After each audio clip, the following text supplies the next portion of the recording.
definitive account of what Nicola Bulley's family went through, and who she was. So it gives them back the opportunity to talk about the story in their own words. I think one of the interesting things in the documentary is that you see that both the media and social media attention, initially was a positive thing. Social media is a really powerful tool for spreading awareness, but then obviously over time that changed, and the family became targets.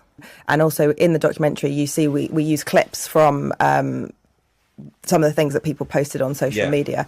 So you see the kind of the extremes that people went to when talking about the family and their experiences. They are just a normal family who've experienced something really horrific. And as Louise says, there isn't always something sinister behind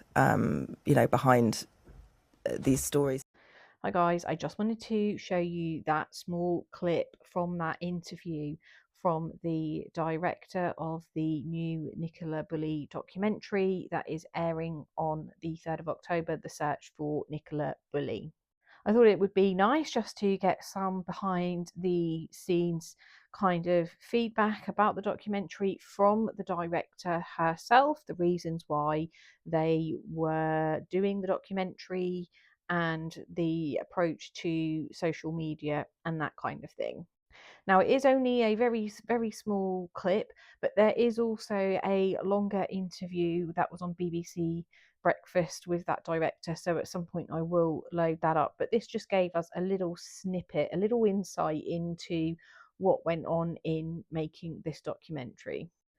Again, I think it is going to be really interesting to kind of see behind the scenes with the family, and already the bits that we've seen in the preview that they have shown, it's quite sad to think that a family was going through that and people were contacting them and sending them really nasty, vile messages. And this is with no proof of anything. It's one thing to have an opinion, a view on something, but it is another to contact somebody directly and hurl abuse at them. And then when the bits we've heard where Paul's talking about the children and it going dark and only having an hour to find her, they're the kind of things that we never get an insight into in what a family is going through.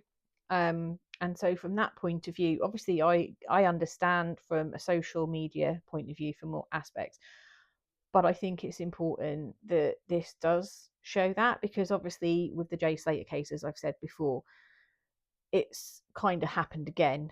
But also I think with the Jay Slater case, it was 10 times worse. As we get a little bit more of an insight into the documentary, the papers will start dropping little snippets of information. If there's anything that I want to share with you, I will. That being said, let me know your thoughts in the comment section. Make sure you are following so you don't miss the updates on the cases we are talking about. Make sure you are subscribed to my YouTube channel, After Dark Coffee and Crime. Bye guys.